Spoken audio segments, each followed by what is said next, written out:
பொன்னான இயேசுவை புண்ணியனும் நேசரை கொண்டு செல்வம் பூலோகமெங்கும். அவர் ஒன்றே வழி என்று கூறுவோ.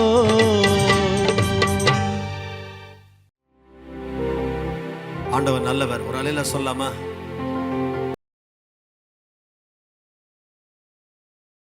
ஓசியா என்கிற புத்தகத்துல 11ஆம் அதிகாரத்துல 4வது வசனத்துல ஆண்டவர் இப்படி சொல்றாரு, மனுஷரை கட்டி இழுக்கிற அன்பின் கயிறுகளால் நான் அவர்களை இழுத்தேன்.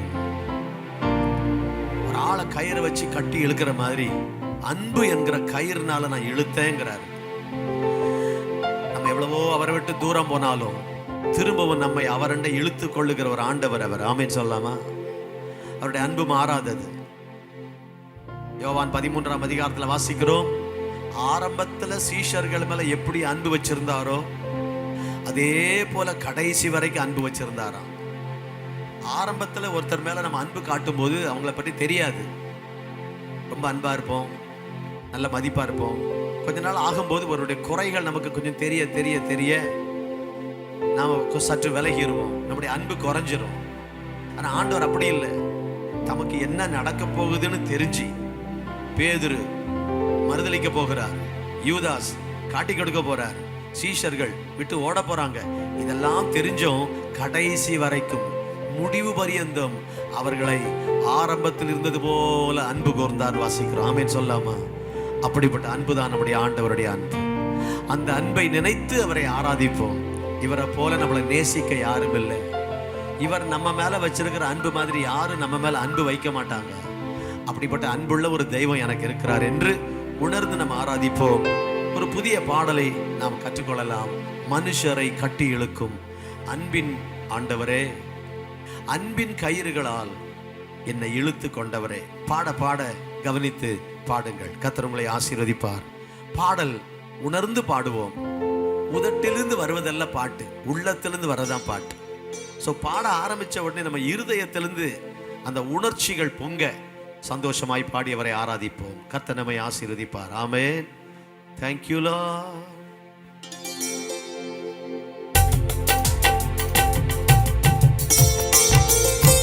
சந்தோஷமா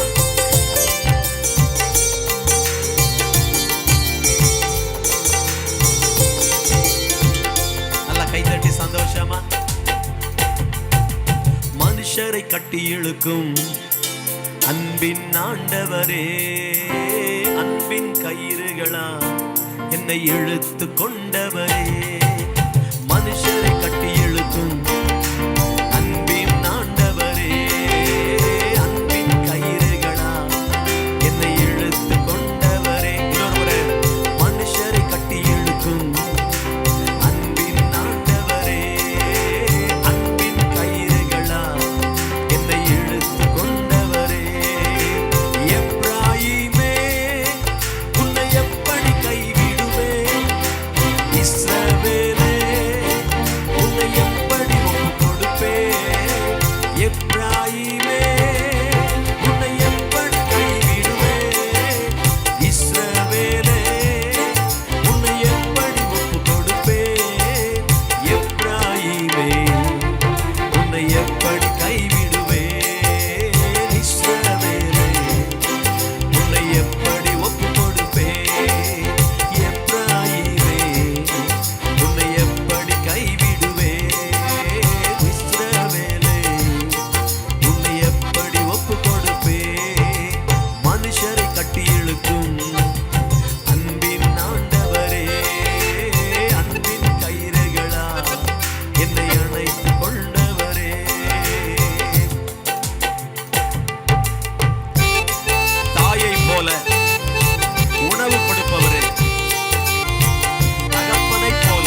மனுஷரை கட்டி இழுக்கும் அன்பின் ஆண்டவரே, அன்பின் கயிறுகளா என்னை அணைத்து இழுத்து கொண்டவரே, மனுஷரை கட்டி இழுக்கும் அன்பின் ஆண்டவரே, அன்பின் கயிறுகளா என்னை இழுத்து கொண்டவரே.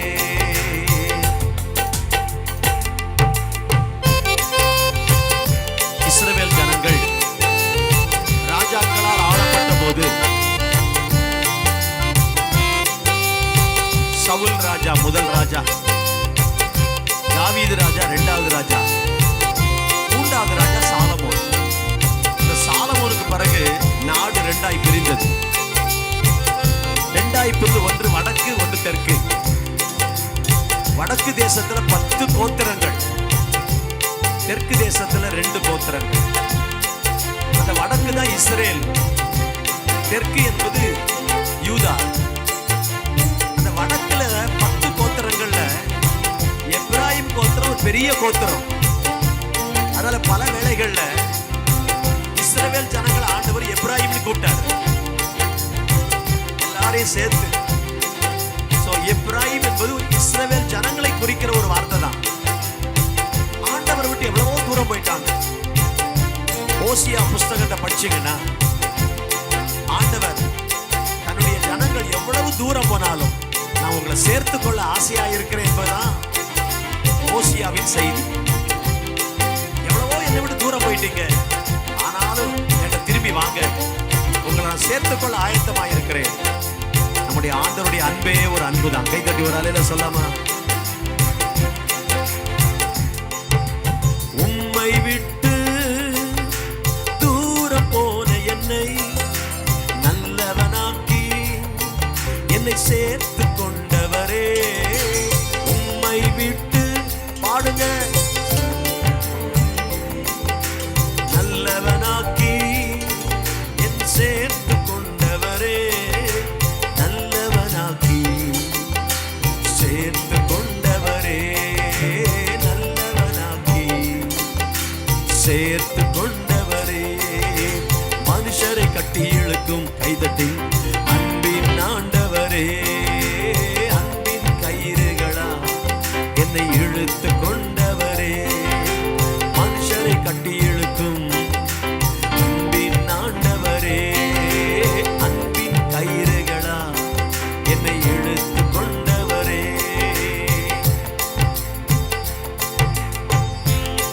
தூரம் போன நம்மை அவருடைய பிள்ளையாய் மாற்றி அவரோடு கூட நம்மை உன்னதங்களிலே உட்கார வைத்திருக்கிறார். வழி அருகே ஒரு அத்தி மரத்தை திராட்சை தோட்டத்தில் வைத்தது போல ஆண்டவர் நம்மை சபைக்குள்ள கொண்டு வந்து சகல உரிமைகளை நன்மைகளை நமக்கு தந்து இன்னைக்கு அவருடைய பிள்ளையாய் மாற்றி இருக்கிறார். நீங்க அப்பான்னு கூப்பிடுறதுக்கு ஒருவர் இருக்கிறார். ஆமென். அப்பான்னு கூப்பிட ஒருத்தர் இருக்கிறார். இந்த அப்பா நம்மை நேசிக்கிறவர், நமக்காக யாவையும் செய்கிறவர். அதை உணர்ந்து சந்தோஷமாய் பாடலாம். செல்ல பிள்ளையாய் உங்க மடியில் இருக்கின்றேன், எதுவும் என்னை பிரித்திட முடியாது. எல்லாரும் சேர்ந்து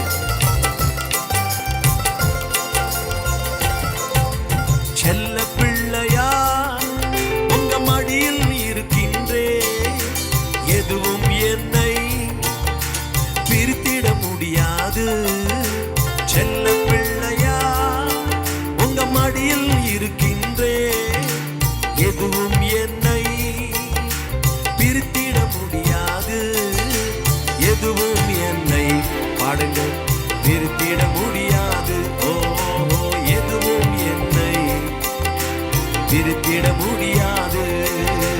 மனுஷரை கட்டி இழுக்கும் அன்பின் ஆண்டவரே, அன்பின் கயிறுகளா என்னை இழுத்து கொண்டவரே, மனுஷரை கட்டி இழுக்கும் அன்பின் ஆண்டவரே, அன்பின் கயிறுகளா என்னை இழுத்து கொண்டவரே. எப்ராயிமே உன்னை எப்படி கைவிடுவே,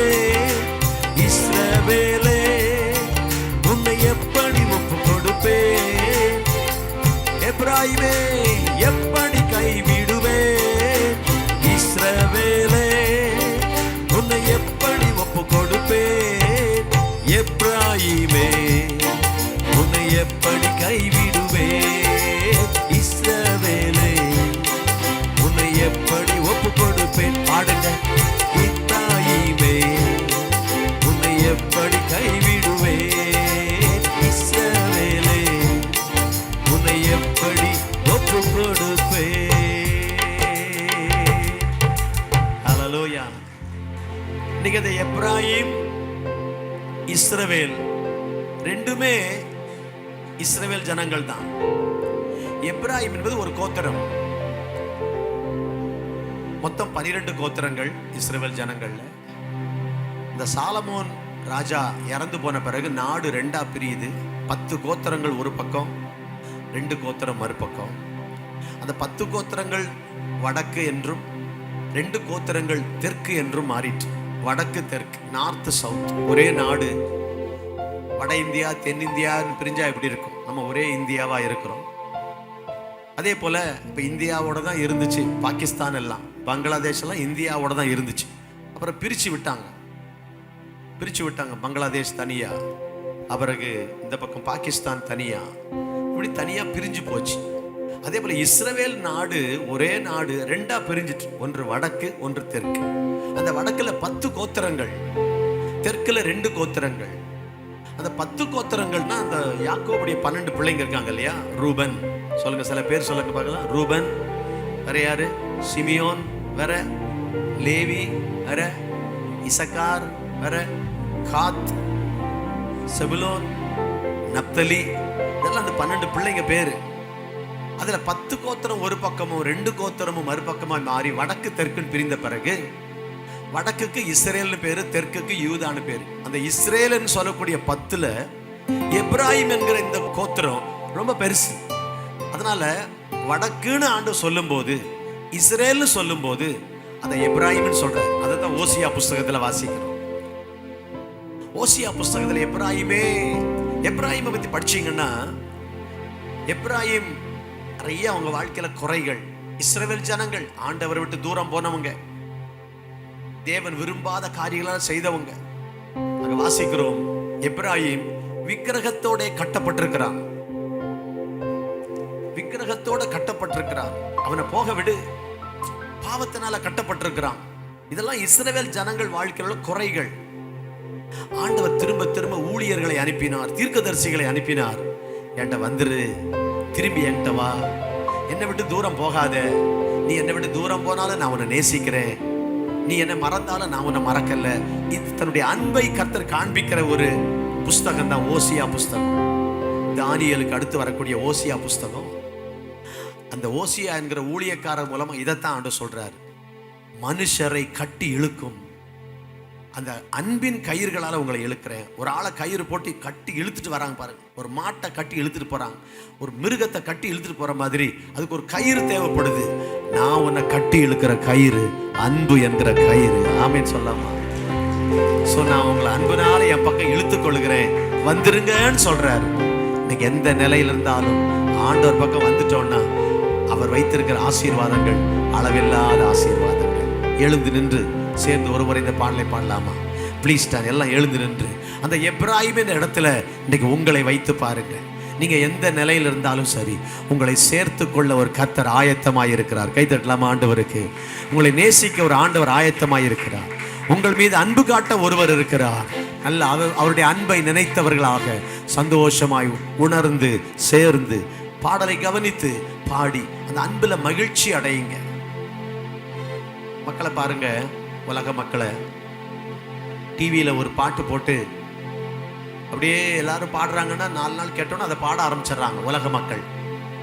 ஒரு சினிமாவுக்கு போனாங்கன்னா அதுல ஒரு பாட்டு ரொம்ப ஹிட் ஆயிடுச்சுன்னா அப்புறம் எல்லாரும் அதை பாட ஆரம்பிச்சிடுறாங்க, அதுக்கு டான்ஸ் ஆட ஆரம்பிச்சிடுறாங்க. சபைக்கு வந்தா தான் நிறைய பேர் பாட்டை கத்துக்கிறதும் இல்லை. ஏன்னா அந்த பாட்டு மேல ஒரு அன்பு வர்றதில்லை. ஒரு நடிகர் மேல அன்பு வந்து, ஒரு உலக மனுஷன் மேல ஒரு பாசம் வந்த உடனே அவங்கள அப்படியே அவங்க செய்ய ஆரம்பிச்சிடுறாங்க. ஏசப்பா மேல உங்களுக்கு ஒரு பாசம் இருந்தால் நீங்க சும்மா நிற்க மாட்டீங்க. சபையில எல்லாரும் கவனிக்கணும். வாலிபர்கள் கவனிக்கணும். வந்து நின்று அமைதியாய் நின்று விட்டு வீட்டுக்கு போக நீங்க வரல. வந்து அவரை சந்தோஷமா பாட வந்திருக்கீங்க, ஆராதிக்க வந்திருக்கிறீங்க.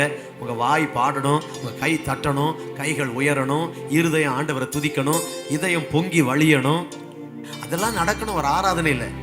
அப்ப நம்ம ஆவி, ஆத்துமா, சரீரம் முழுவதும் கர்த்தரை ஆராதிக்கணும். அதுக்கு நம்மளை ஈடுபடுத்தணும். சும்மா வந்து நின்றுட்டு போய் அது என்ன பிரயோஜனம் சொல்லி பாருங்க. சில வேளைகளில் இங்கே ஒரு பாட்டு பாடினா வீட்டுக்கு போகும்போது பாடிக்கிட்டே இருக்கலாம் தோணும். வீட்டில் போய் சமையல் பண்ணும்போது பாடிக்கிட்டே இருக்கலாம்னு தோணும். அந்த வாரம் ஃபுல்லாக அந்த பாட்டு போகும்.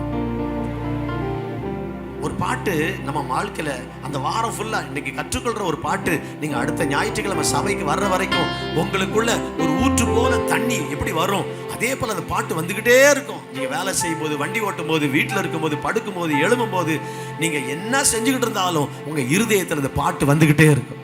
அதுதாங்க நல்ல ஒரு ஆவிக்குரிய வாழ்க்கை. ஆமீன் சொல்லாமா? கற்றுக்கொள்ளுங்க. வீடுகளுக்கு போகும்போது பாடுங்க. அப்ப ஆண்டவரை ஆராதிக்கிற ஒரு இருதயம் உங்களுக்கு வந்துடும்.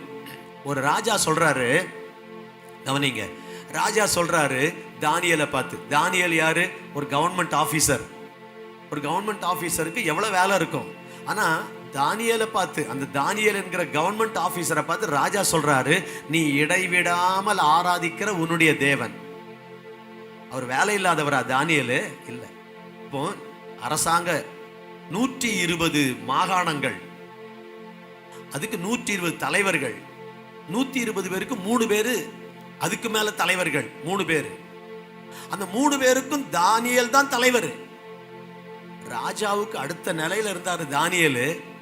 எவ்வளவு பிரச்சனைகள் இருந்திருக்கும், எவ்வளவு மனசுல போராட்டங்கள் ஓடிட்டு இருக்கும்.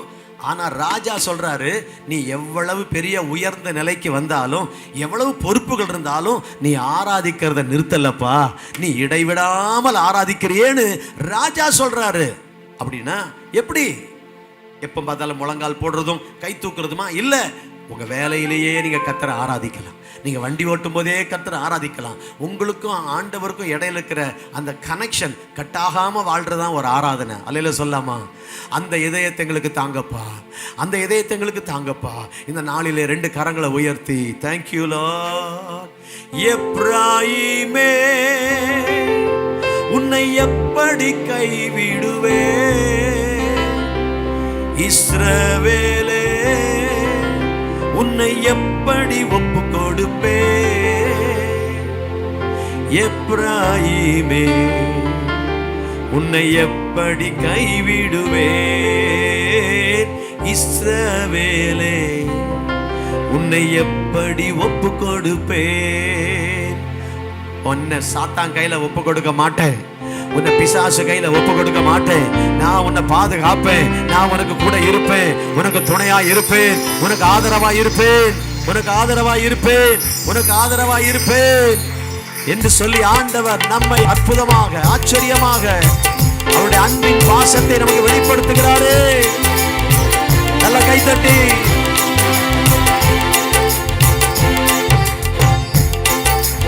எப்ராயிமே உன்னை எப்படி கைவிடுவே, இஸ்ரவேலே உன்னை எப்படி ஒப்பு கொடுப்பே, எப்ராயிமே உன்னை எப்படி கைவிடுவே, இஸ்ரவேலே உன்னை எப்படி ஒப்பு கொடுப்பே, எப்ராயிமே உன்னை எப்படி கைவிடுவே, இஸ்ரவேலே உன்னை எப்படி ஒப்பு கொடுப்பே, எப்ராயிமே உன்னை எப்படி கைவிடுவேன். சந்தோஷமா? இஸ்ரவேலே உன்னை எப்படி ஒப்பு கொடுப்பேன். மனுஷரை கட்டி இழுக்கும் அன்பின் ஆண்டவரே, அன்பின் கயிறுகளா என்னை இழுத்து கொண்டவரே, மனுஷரை கட்டி இழுக்கும் அன்பின் ஆண்டவரே, அன்பின் கயிறுகளா என்னை இழுத்து கொண்டவரே. கரங்களை தட்டி, கரங்களை தட்டி. ஓ, உலகத்தின் எல்லா பாசத்தை விட, உலகத்தின் எல்லா தேசத்தை விட எங்களை இழுத்துக் கொள்ளுகிற ஒரே பாசமுள்ள தெய்வம் நீங்க தான்ப்பா. வேற எதனாலும் இழுக்கப்படக்கூடாது. உலகத்தின் வேஷங்கள் கடந்து போகிறது. இயேசுவின் நாமத்துல உலக இன்பங்கள், உலக ஆசைகள், உலகத்தின் மேன்மைகள் எங்களை கவர்ந்து இழுக்காதபடி இயேசுவின் அன்பினால், உங்க அன்பினால் கவர்ந்து இழுக்கப்படுகிற ஒரு இதயம் எங்க எல்லாருக்கும் வருவதாக, எங்கள் எல்லாருக்கும் வருவதாக, எங்கள் குடும்பத்தில் இருக்கிற எல்லாருக்கும் வருவதாக, எங்க பிள்ளைகளுக்கு வருவதாக, எங்கள் குடும்பத்துக்கு வருவதாக, எங்கள் சபைக்கு வருவதாக. இயேசு ராஜா மனுஷரை கட்டி இழுக்கும் அன்பின் கயிறுகளா எங்களை இழுத்து கொண்டவரே, மனுஷரை கட்டி இழுக்கும் அன்பின் ஆண்டவரே, அன்பின் கயிறுகளா என்னை இழுத்து கொண்டவரே. பாடுங்க. மனுஷரை கட்டி இழுக்கும் அன்பின் ஆண்டவரே, அன்பின் கயிறுகளா என்னை இழுத்து கொண்டவரே. எப்ராயிமே உன்னை எப்படி கைவிடுவே, இஸ்ரவேலே உன்னை எப்படி ஒப்பு கொடுப்பே. எப்ராயிமே உன்னை எப்படி கைவிடுவே, இஸ்ரவேலே உன்னை எப்படி ஒப்பு கொடுப்பே. எப்ராயிமே உன்னை எப்படி கைவிடுவே, இஸ்ரவேலே உன்னை எப்படி ஒப்பு கொடுப்பே. எப்ராயிமே உன்னை எப்படி கைவிடுவே, இஸ்ரவேலே உன்னை எப்படி ஒப்பு கொடுப்பே.